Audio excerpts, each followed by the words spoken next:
Hello guys, in this video I am going to show you how to create a route on the Lowrance application, but first I just want to mention, don't forget to subscribe to my channel because at 10,000 subscribers I am going to show you my whole YouTube revenue statistics and growth strategy, how to make money online. Now let's jump into it. First of all, open the application on your phone and then tap on the home button down below in the left side corner of the screen.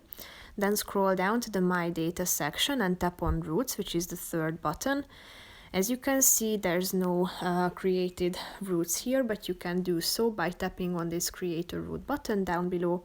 Then you should add your start point.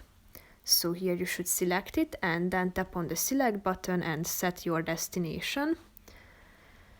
Tap on Select, and as you can see, you can check out your departure and destination point. Here you can see the route editor section, and if you are done, tap on the Finish button down below and click on Save. So you should enter the route name first of all, and you can show it in the map. You can see the distance and the duration here. So tap on Save and it will be added to this section that you can check it out. So that's pretty much it for this video, guys. See you in the next one. Bye bye.